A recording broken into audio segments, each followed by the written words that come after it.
Hello student, last day हम लोगों ने इकोनॉमिक्स का पहला चैप्टर को रीड किया था। आज हम लोग सेकंड चैप्टर को देखेंगे, central problem of an economy. अब सेंट्रल प्रॉब्लम ऑफ इकोनॉमी क्या है? जैसे हमने लास्ट में चैप्टर में पढ़ा था कि इकोनॉमी क्या है, इकोनॉमिक एक्टिविटीज़ क्या है, उसमें कौन कौन से सेक्टर आते हैं, प्लस इकोनॉमी को हम लोग कितने तरीके से स्टडी कर सकते हैं, जिसमें माइक्रो एंड मैक्रो इंक्लूड थे। अब इकोनॉमिक सिस्टम जो होता है, बेसिकली ऑल ओवर वर्ल्ड में तीन तरह की इकोनॉमिक सिस्टम होते हैं।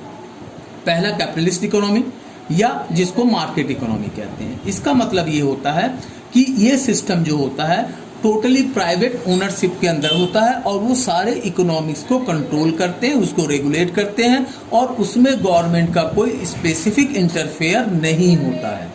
तो इस तरह के जो इकोनॉमिक सिस्टम होती है, इसको कैपिटलिस्ट इकोनॉमी और मार्केट इकोनॉमी के नाम से हम लोग जानते हैं। दूसरा होता है सोशलिस्ट इकोनॉमी, या जिसको अदर वर्ड में कहें प्लान्ड इकोनॉमी। तो सोशलिस्ट इकोनॉमी और प्लान्ड इकोनॉमी का मतलब है जिस सेक्टर में, जिस मार्केट को गवर्नमेंट अपनी इकोनॉमिक पॉलिसी के बेस में कंट्रोल करती है, रेगुलेट करती है, इन्फ्लुएंस करती है। इस तरह की जो इकोनॉमिक्स होती है जहाँ पे कैपिटलिस्ट का कोई स्पेसिफिक रोल नहीं होता है, उस तरह के जो इकोनॉमिक सिस्टम होती है उनको हम लोग सोशलिस्ट इकोनॉमी और प्लान्ड इकोनॉमी के नाम से जानते हैं।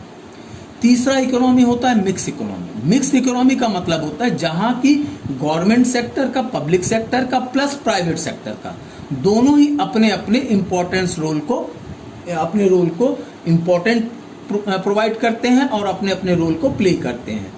फॉर एग्जाम्पल के लिए इंडियन इकोनॉमी जो है हमारी, वो मिक्स इकोनॉमी से रिलेटेड है। यहाँ पे हम लोग क्या करते हैं, private organization plus public organization दोनों को ही स्पेसिफिक इम्पोर्टेंस देते हैं, इक्वल इम्पोर्टेंस देते हैं और दोनों सेक्टर अपने अपने दायरे के अंदर, क्राइटेरिया के अंदर अपना रोल, इंडियन इकोनॉमी को ग्रोथ देने के लिए अपना रोल प्ले करती है। तो जैसे मैंने बताया कि पहला हमारा कैपिटलिस्ट इकोनॉमी है, इसके क्या इम्पोर्टेंस फीचर्स होते हैं। पहला, प्राइवेट प्रॉपर्टी ज़्यादा होती है, इकोनॉमिक फ्रीडम होती है, कंपटीशन होता है मार्केट में और प्राइस मैकेनिज्म होता है। तो ये इसके फीचर्स होते हैं। सोशलिस्ट इकोनॉमी जैसे मैंने बताया, जो कि जिसको कि गवर्नमेंट कंट्रोल करती है, गवर्नमेंट के रूल्स एंड रेगुलेशन को फॉलो करना पड़ता है ऑर्गेनाइजेशन को और उसी के रूल्स के हिसाब से अपने को रन कराना पड़ता है। इसके क्या कहते हैं, आपके फीचर्स कौन कौन से होते हैं। पहला, सोशल ओनरशिप होती है, एब्सेंस ऑफ इकोनॉमिक फ्रीडम होती है, यहाँ फ्रीडम नहीं होती है, गवर्नमेंट के रूल्स रेगुलेशन को फॉलो करना पड़ता है। फिर आपका एब्सेंस ऑफ कंपटीशन, यहाँ पे कोई कंपटीशन भी नहीं होता है। तीसरा, जैसे मैंने बताया, मिक्स्ड इकोनॉमी। मिक्स्ड इकोनॉमी में जैसे मैंने बताया कि दोनों को लेकर चलते हैं, private sector and public sector को। यहाँ पे इकोनॉमिक फ्रीडम भी होती है एक लिमिटेशन के साथ। तीसरा होता है आपका प्राइस सिस्टम, यहाँ भी एक प्रॉफिट मोटिव होता है, मगर इसके साथ ही साथ आपके प्राइस को कंट्रोल भी किया जाता है और कंपटीशन होता है मगर वो लिमिटेड होता है। तो ये तीनों इकोनॉमिक सिस्टम के फीचर्स हैं जो हम लोग ऑल ओवर वर्ल्ड में फॉलो करते हैं। अब बारी आती है what is the economic problem. Economic problem क्या है? किसी भी इकोनॉमिक्स में, किसी भी इकोनॉमिक्स के सिस्टम में बेसिक तौर पर तीन प्रॉब्लम्स होते हैं जिनको हम लोग सेंट्रल प्रॉब्लम के नाम से जानते हैं। तो पहला जो प्रॉब्लम होता है, what to produce and how much to produce. दूसरा जो बेसिक प्रॉब्लम होता है, क्या कहते हैं, हाउ टू प्रोड्यूस। तीसरा होता है जो बेसिक प्रॉब्लम, वो होता है फॉर हुम टू प्रोड्यूस। ये जो तीन प्रॉब्लम्स होते हैं, इनको हम लोग इकोनॉमिक्स के अंदर सेंट्रल प्रॉब्लम्स के नाम से जानते हैं और ये तीन बेसिक प्रॉब्लम की वजह से ही हम लोग इकोनॉमिक्स को इतना डीपली और इतना ब्रॉडली स्टडी करते हैं।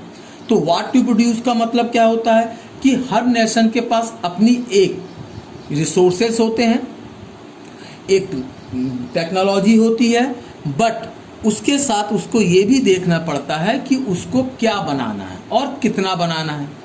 तो ये किसी भी ऑर्गेनाइजेशन के लिए बहुत बड़ा एक क्वेश्चन मार्क होता है, what to produce and how much to produce. फिर दूसरा जो सेंट्रल प्रॉब्लम होता है, हाउ टू प्रोड्यूस। व्हाट के बाद ये डिसाइड हो गया कि मुझे क्या बनाना है अब उसको कैसे बनाना है, क्योंकि किसी भी चीज को बनाने के लिए दो तरह के बेसिक सेक्टर होते हैं, एक होता है कैपिटलाइजेशन और दूसरा होता है ह्यूमन रिसोर्सेज। और ह्यूमन रिसोर्सेज या मशीनिज्म किसका इस्तेमाल करना है, कैसे बनाना है, हमारे पास रिसोर्सेज क्या हैं, क्या हमारे पॉजिटिव पॉइंट हैं और क्या हमारे निगेटिव पॉइंट्स हैं। तो इसके जरिए कोई भी नेशन या कोई भी ऑर्गेनाइजेशन ये डिसाइड करती है कि उसको कैसे किसी चीज़ को प्रोड्यूस करना है या उसको प्रोडक्शन करना है या उसको बनाना है। फिर थर्ड जो प्रॉब्लम होती है बेसिक, वो होता है फॉर हुम टू प्रोड्यूस, अब किसके लिए बनाना है मटेरियल। अब एक आपको अगर मैं इजी एग्जांपल देके समझाना चाहता हूँ कि आप देखते होंगे कि मार्केट में मोबाइल फ़ोन बिकते हैं, उसमें एप्पल भी है, सैमसंग भी है, MI भी है, नोकिया भी है और दूसरे अदर मोबाइल कंपनियां हैं। मगर हर मोबाइल कंपनी के अपने अपने कस्टमर हैं। जो हाई फाइनेंशियल कंडीशन वाले हैं वो एप्पल में जाते हैं या सैमसंग में जाएंगे, जिनके पास बहुत सारा पैसा है। तो ये जो कंपनियां हैं अपने मोबाइल को उसी हिसाब से अपने कस्टमर के हिसाब से डिज़ाइन करती है। फिर उसके बाद बारी आती है थोड़ा मिडिल क्लास की, जो MI और इस कैटेगरी के जो मोबाइल्स हैं इनको यो खरीदते हैं। तो MI जो मोबाइल है या जो इस तरह की ऑर्गेनाइजेशन या कंपनियां हैं वो अपने कस्टमर के हिसाब से अपने मोबाइल या प्रोडक्शन को डिज़ाइन करती है या उसके कॉस्ट को डिसाइड करती है। अब आते हैं लोअर क्लास। तो लोअर क्लास की जो कंपनियां हैं जो इससे भी सस्ते मोबाइल बनाते हैं, तो वो अपने कस्टमर को देख के, तो सबसे बड़ी बात होती है कि फॉर हुम टू प्रोड्यूस। अब वो कंपनी या ऑर्गेनाइजेशन किसके लिए माल बना रही है, उसके मार्केट में परचेजर कौन है, बायर कौन है। तो ये जो बेसिक 3 प्रॉब्लम होती है जिनको हम लोग इकोनॉमिक्स लैंग्वेज में सेंट्रल प्रॉब्लम के नाम से जानते हैं।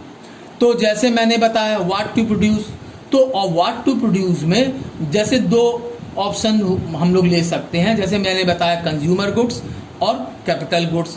कंज्यूमर गुड्स में क्या आते हैं, क्लॉथ्स और वीड्स जो हम कंज्यूम कर देते हैं जिसको दोबारा रीयूज़ नहीं कर सकते। कैपिटल गुड्स में क्या आते हैं, मशीन आते हैं, इंस्ट्रूमेंट्स आते हैं, व्हीकल्स आते हैं। तो ये सारे क्या कहलाते हैं, कैपिटल गुड्स। दूसरा एक ऑप्शन होता है नेसेसरी गुड्स और लग्जरी गुड्स। नेसेसरी का मतलब जिसके बिना ह्यूमन बीइंग नहीं रह सकता, चाहे वो फूड हो, चाहे क्लॉथ हो, चाहे हाउस हो। लग्जरी गुड्स जिसके बिना रह सकता, जैसे कार, ज्वेलरी, ये सब आते हैं। फिर तीसरा इसको बनाने का जो आता है प्राइवेट और पब्लिक सेक्टर में आता है। प्राइवेट सेक्टर में क्या आते हैं, हाउस, स्कूटर और फैक्ट्रीज आ सकती हैं। पब्लिक सेक्टर में स्कूल, पार्क और हॉस्पिटल, रोड, ये सब आ सकते हैं। तो ये पहला व्हाट टू प्रोड्यूस का हो गया। इसी तरह से हाउ टू प्रोड्यूस में पहले से मैंने अभी आपको थोड़ी देर पहले बताया था, choice of technologies, labour incentive करना है या कैपिटल इंसेंटिव करना है। कैपिटल लेबर इंसेंटिव में हम लोग क्या करते हैं, मैक्सिमम लेबर को यूटिलाइज करते हैं एज ए कैपिटल, यानी मशीन के बदले में हम लेबर को इस्तेमाल करते हैं। और कैपिटल इंसेंटिव में हम लोग मोर देन लेबर हम लोग किसको यूटिलाइज करते हैं, मशीनरी को यूज़ करते हैं।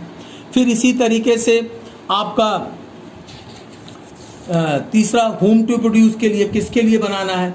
तो ये सारी चीज़ें जो हैं आपके सेंट्रल प्रॉब्लम से रिलेटेड है। अब बारी आती है प्रोडक्शन पॉसिबिलिटी कर्व की।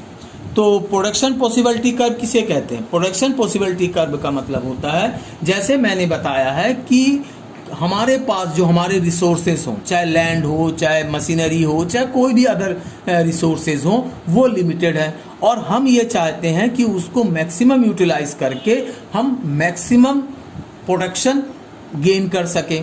तो इसमें इसी को हम लोग कहते हैं प्रोडक्शन पॉसिबिलिटी कर्व के नाम से जानते हैं।